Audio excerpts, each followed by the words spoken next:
जिंदाबाद जिंदाबाद जिंदाबाद, हमारी मांगे जिंदाबाद जिंदाबाद जिंदाबाद, हमारी मांगे जिंदाबाद जिंदाबाद जिंदाबाद, हमारे नेता जिंदाबाद जिंदाबाद जिंदाबाद, हमारे नेता जिंदाबाद जिंदाबाद जिंदाबाद, इंकलाब जिंदाबाद जिंदाबाद जिंदाबाद, इंकलाब जिंदाबाद जिंदाबाद जिंदाबाद, बोल बाबू हल्ला बोल हल्ला बोल हल्ला बोल, बोल बाबू हल्ला बोल हल्ला बोल हल्ला बोल, बोल बाबू हल्ला बोल हल्ला बोल हल्ला बोल, बोल बाबू हल्ला बोल हल्ला बोल हल्ला बोल, बोल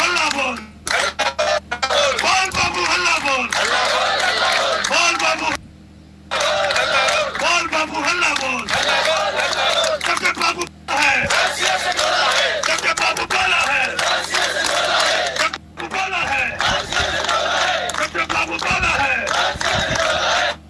बोला है जब जब बाबू बोला है जब जब बाबू बोला है जब जब बाबू बोला है जब जब बाबू बोला है जब जब बाबू बोला है जब जब बाबू बोला है, भारत माता की भारत माता जयकारा तो जोर से लगाया, जय हो भारत माता की,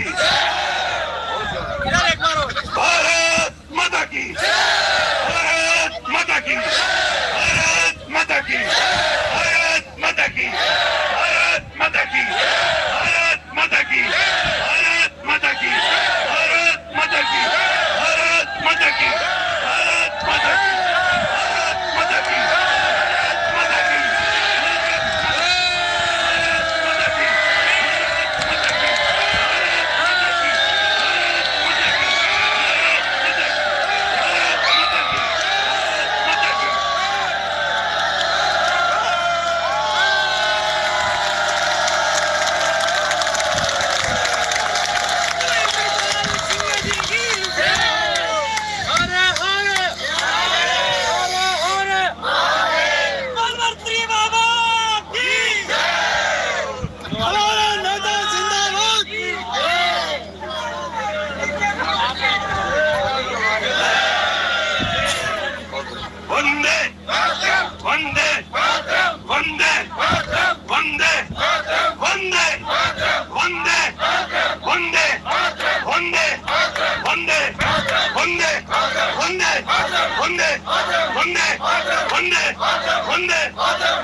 साथियों, पंडाल में कितने हैं जो रिटायर्ड पर्सन कोई बैठा है क्या?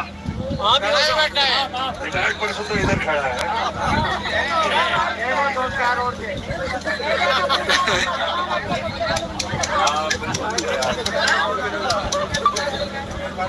चलो बोले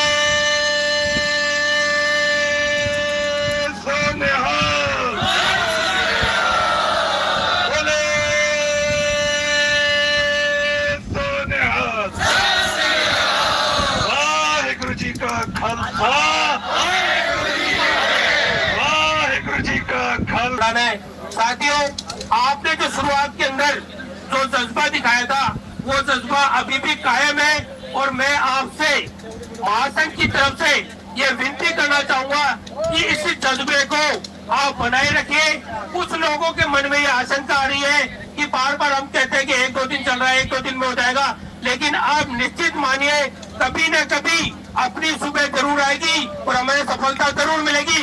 साथियों, जब किसी कारण से किसी कार्य में कोई समय लगता है तो ये मान के चलिए कि वो जो भी कारण है उसको दूर करके हम कोई चीज प्राप्त करेंगे तो उसके अंदर अलग ही आनंद आएगा। साथियों, जल्दबाजी में हम आवेश में आकर या भावुकता में आकर सरकार से कोई निर्णय करवा लेते या कोई हमारा सकारात्मक सरकार दिखा देती, लेकिन यदि कोई कमी रह जाती है तो बाद में हमारे पास पछतावे के अलावा कुछ नहीं रहता। तो साथियों, मान के चलिए ये जो देरी हो रही है ये इसके पीछे भी आपका कोई ना कोई लाभ जरूर छुपा हुआ है साथियों। ये आप निश्चित मान के चलिए। मैं प्रत्येक वार्ता में इस बात का मौजूद गवाह हूँ कि कोई भी आपसे बात छुपाई नहीं जा रही। जो देरी हो रही है उस देरी में भी आप सबका भला है साथियों। आप उसको अन्यथा न ले कि महासंघ को प्रयास नहीं कर रहा, महासंघ को कदम नहीं उठा रहा। महासंघ निरंतर कदम उठा रहे हैं और आपके प्रयास सफल होंगे। लेकिन आपके अंदर जो बार बार आता है कि सब महासंघ के अंदर 2 दिन और लगेंगे, सकारात्मक वार्ता है। मैं साथियों आपसे कहना चाहूंगा कि जो देरी हो रही है ये सब आपके भले के लिए हो रही है। इस पे आप विश्वास रखिए साथियों। कहीं ना कहीं कोई कमी रह जाती फिर ये कहते महासंघ ने ये करना था, ये नहीं करवाया, ये उस समय कर लेते तो ऐसा हो जाता। साथियों हमारे प्रत्येक कर्मचारी की भी जिम्मेदारी बन रही है। जब महासंघ के पदाधिकारी, प्रदेश कार्यकारिणी, जिला कार्यकारिणी सब इस कार्य में लगे हुए, आप मान के चलिए कि हमने यहाँ आपको बैठाया है तो सबसे पहले जिम्मेदारी हमारी बनती है। आपने निश्चित मान के चलिए आपको तो यहाँ मौजूद रहना है, तो संख्या बनाए रखनी है। लेकिन हमें तो हर चीज के बारे में सोचना पड़ता है। राज सिंह जी हर चीज के ऊपर कदम कदम पे हर चीज का ध्यान रख रहे हैं। कहीं ऐसा नहीं हो कि जल्दबाजी में हम कोई निर्णय कर ले और फिर हमें पछताना पड़े। इसलिए साथियों ये विश्वास रखिए कि आपके साथ कुछ गलत नहीं होगा, जो होगा बिल्कुल सही होगा। सरकार हमारा दबाव हमारे पर बनाना चाह रही है। हमें केवल राज सिंह जी ने प्रथम में कहा था कि दबाव की स्थिति को जो सहन कर गया साथियों उसी की जीत निश्चित है। मैं आपको प्रत्यक्ष कहना चाहूँ, मैं तपता हुआ सोना होता है साथियों। सोना तो आप बन चुके, इसमें कोई शक नहीं है। लेकिन सोना जिस काम में आता है जब तक वो काम पूर्ण होगा तो सोना भी बेकार है। अब सोने से आभूषण बनाने का काम स्टार्ट होना चाहिए साथियों। सोना तो हमारे पास बहुत हो गया, ये चारों तरफ सोने सोना बिखरा हुआ है। लेकिन सोने की भी अहमियत तब होती है जब उसको किसी न किसी यूज में लिया जाए, प्रयोग में लिया जाए। सोने का बिस्कुट आपके घर में रखा है, कोई नहीं कहा कि मैं सोने का बिस्कुट का क्या करूंगा।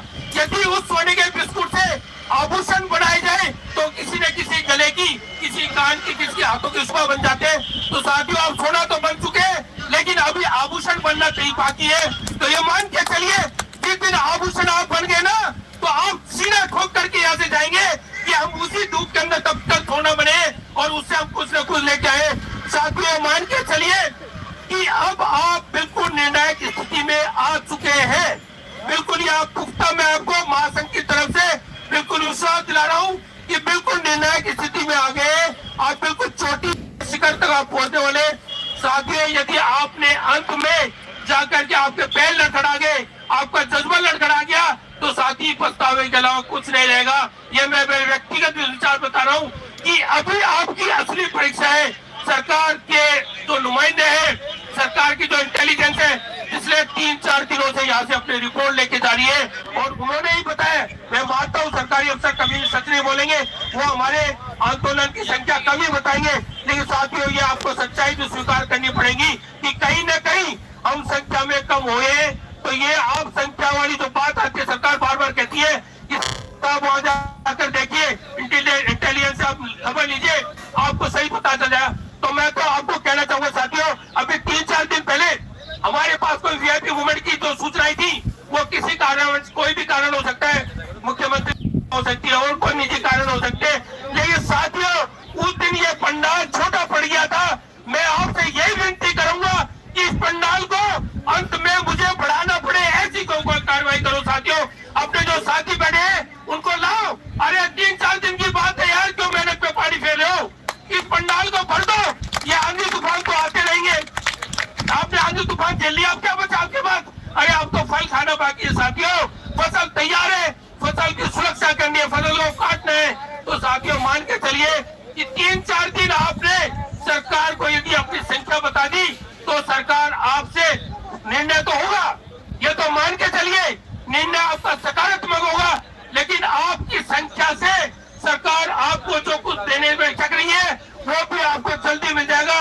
बस ये है कि अपने जो साथी बैठे हैं उनसे कह दो साथियों हमने आपको सूचना दी थी कोई वीआईपी मूवमेंट होगा, आप लोगों ने या मोटरसाइकिल गाड़ियों की भीड़ लगाई जी, वो भीड़ आप 3 दिन दिखा दीजिए। साथियों मैं आपसे वादा करता हूँ, प्रदेश अध्यक्ष की तरफ से वादा करता हूँ कि आपका सकारात्मक निर्णय और आपका आदेश यही आएगा। लेकिन आपको यह मेरी बात है, अगर आपको राज सिंह के अंदर आस्था है, निष्ठा है तो आपको ये सब चीज करना पड़ेगा। राज सिंह जी किसके लिए बैठे हैं, महासंघ किसके लिए चलिए प्रत्येक जो बाबू बैठा है वो अपने खुद के लिए बैठा है। मेरा निजी कार्य है, ये महासंघ का कार्य नहीं है, मेरा व्यक्तिगत कार्य है। मुझे इस कार्य को सफलतापूर्ण करना है। साथियों, ऐसी भावना रखिए। मैं मानता हूँ लोग कहेंगे कि मैं वहाँ पंडाल में था, मैं 10 दिन था, मैं 15 दिन था। साथियों, मैं एक चीज कहना चाहूंगा कि झूठ बोलने से कुछ नहीं होता।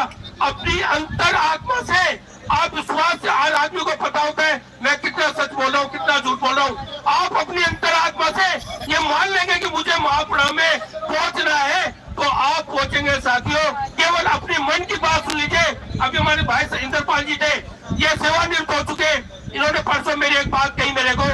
मैंने कहा भाई साहब आप लगातार आ रहे, तो इन्होंने कहा कि मेरा महासंघ के प्रति को ऋण बकाया था, उस ऋण को चुकाने के लिए मैं यहाँ पर आता हूँ। साथियों, मैंने राज्य सेवा करी, उसको मेरे राज्यसभा ने, उसको सरकार ने मुझे कुछ दिया, लेकिन संगठन ने मुझे बहुत कुछ दिया। मेरी पदोन्नति लास्ट में संस्थापन अधिकारी से हुई, ये महासंघ की देन थी। तो मैं महासंघ का ऋण चुकाए बिना इस महासंघ से नहीं जाऊंगा, चाहे मुझे कितना भी लग जाए। सेवानिवृत्त हो गया, कोई दिक्कत नहीं है, लेकिन मैं महासंघ का ऋण चुका करके यहाँ से जाऊंगा। तो साथियों, आप ये मान लीजिए यदि सेवानिवृत्त व्यक्ति हमारे बीच में आकर के महासंघ का ऋण चुका रहे हैं, तो आप भी मान के चलिए कि आपको तो बहुत कुछ आगे चलना है, आपकी सेवाएं बहुत बाकी है। तो आप भी कोई ना कोई अगर महासंघ के प्रति ऋण चुकाएंगे तो महासंघ भी आपको उसका कुछ न कुछ बदले उसको देगा। और ये मान के चलिए अब आप कुछ न कुछ लेकर के जाएंगे, ये मुझे पूर्ण विश्वास है। साथियों, कुछ न कुछ आप जरूर लेके जाएंगे, लेकिन यदि आपने पूरा जज्बा अपना बना के रख लिया तो हो सकता है जो अपन नहीं सोच रहे वो उससे भी ज्यादा हम ये लेकर जा सकते हैं। साथियों, मेरी तो आपसे यही विनती है कि कुछ लोग गुमराह हो रहे हैं, उनको ये कहिए कि गुमराह होने की स्थिति नहीं है भाइयों। बिल्कुल अंतिम चरण में हम आ चुके। यदि अंतिम चरण में आके हम लड़खड़ा गए तो साथियों फिर कभी खड़े नहीं हो पाएंगे। ये मैं आपसे व्यक्तिगत मैं आपसे विनती करना चाहूंगा, रिक्वेस्ट करना चाहूंगा। मेरे जो साथी मेरे साथ जो वार्ता में जाते हैं वो अभी कोई मौजूद नहीं है, केवल मैं ही था। तो मैंने आपसे कहा कि मैंने मोदी जी से कहा, मैंने मोदी जी आज मैं मंच पे सबसे पहले बोलूंगा और अपने कर्मचारियों के अंदर जो एक उथल पुथल की जो भावना हो रही है उसको दूर करना चाहूंगा। साथियों, मान के चलिए आपकी जीत निश्चित है, केवल 3 या 4 दिन लगेंगे साथियों। और मैं आपसे वादा करता हूँ इस पंडाल के अंदर आप जश्न मना करके जाएंगे साथियों, जश्न मना करके। उसकी शुरुआत हमारे भाई शिवराम जी ने अभी थोड़ी सी करी थी। हो सकता है भगवान ने इनको कोई ऐसी वो दी हो सकती कि भाई अब कुछ न कुछ होने वाला है, लेकिन साथियों जो यहाँ पर मौजूद नहीं है, मैं ये कहूंगा उनको जिंदगी भर पछतावा रहेगा कि हम उस खुशी के क्षण में उस जश्न के अंदर शामिल नहीं हो पाए। हम अपने आप को केवल माफ नहीं कर देंगे। साथियों, मान के चलिए मैं अपने आप से एक बात कहूंगा कि मैं बहुत सख्त बात कहने वाला हूँ, बहुत कम बोलता हूँ। मोदी जी कहते हैं यार आप जोश में आ जाते हो, बहुत जल्दी बोल जाते हो। आज मैंने बहुत सोच समझ कर ये कहा है कि मेरे साथी के अंदर जो मन में जो चल रहा है उसको मुझे दूर करना है। और ये बातें आपके नहीं साथियों, प्रत्येक व्यक्ति के मन में चलता रहता है कि यार इतना दिन हो गया, इतना दिन हो गया। साथियों, तो मैं तो ये कहता हूँ आपके मान के चलिए कि आज महापड़ाव का पहला दिन है साथियों, पहला दिन। वो पहले दिन वाला जज्बा आपने दिखा दिया।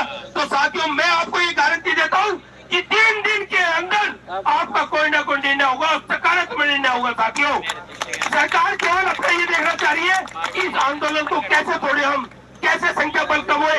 ये तो आप भी मानते साथियों, एकता में विजय होती है। ये पंडाल जो बार बार गिर रहा है ना, और उसको खड़ा कौन कर रहे हैं? ये मजदूर तो खड़ा कर रहे हैं, लेकिन साथियों इसको आप खड़ा कर रहे हैं, कोई व्यक्ति विशेष नहीं खड़ा कर रहा। इसको महासंघ का प्रत्येक जो बाबू है उसको बार बार खड़ा कर रहा है। यदि एकता नहीं होती तो 2 घंटे में इतना बड़ा जो पंडाल लगा रखा पन्ना है वो खड़ा नहीं होता। तो साथियों, आप अपनी शक्ति को क्यों नहीं पहचान रहे? आप अपनी शक्ति को पहचानिए और अपने जो साथी है उनको आप प्रेरित करिए। आपके अंदर वो शक्ति है, आप प्रेरित करेंगे। मैं तो ये कहता हूँ प्रत्येक कर्मचारी मान ले कि मैं एक व्यक्ति को, चाहे मुझे उसका कोई कसम देनी पड़े, कोई वादा करना पड़े या किसी भी न किसी तरह से उसको लेके आऊंगा, तो मैं नहीं मानता कि ये पंडाल डबल नहीं करना पड़े। लेकिन साथियों, मैं आपसे कहना चाहूंगा ये आपको प्रतिज्ञा लेनी पड़ेगी कि 3 दिन के लिए आप इस पंडाल को पूरा कर दीजिए। साथियों, ऐसा नहीं हो कि ये जिम्मेदारी जो आप महासंघ पे थोप रहे, कल को आप ये सोचे यार अबूद्दीन अगर भीड़ चले जाते, मैं चला जाता, मेरा साथी चला जाता, तो सरकार तुरंत अपना फैसला कर लेती। फैसला तो निश्चित है, लेकिन समय अगर लग रहा है तो समय साथियों कहीं ना कहीं अपने हित के लिए लग रहा है। समय अगर लग रहा है फिर मान के चलिए सबका फल बेटा होता है, सब बात कर रहे हैं, धैर्य आप बना के रख रहे हैं, तो मान के चलिए आपको जो मिलेगा वो बहुत पुख्ता मिलेगा, खाली आश्वासन नहीं मिलेगा। आश्वासन तो साथियों हमारे पहले दिन से कह रहे हैं कि हम आपको ये दे देंगे, ये दे देंगे, ये दे देंगे, आप चले जाइए। लेकिन साथियों आश्वासन से नहीं जाना था, जब तो आप यहाँ डटे हुए हो। तो ये मान के चलिए कि हम बिना आश्वासन के नहीं जा रहे, हम आश्वासन चाहिए नहीं, हमें कुछ न कुछ लिखित में चाहिए, उसके बाद ही हम जाएंगे। लेकिन साथियों मैं तो आपसे जोड़ के ये विनती करूंगा कि अपने साथी जिनके मन के अंदर ये गुमराह वाली स्थिति दूर हो रही है, उसे दूर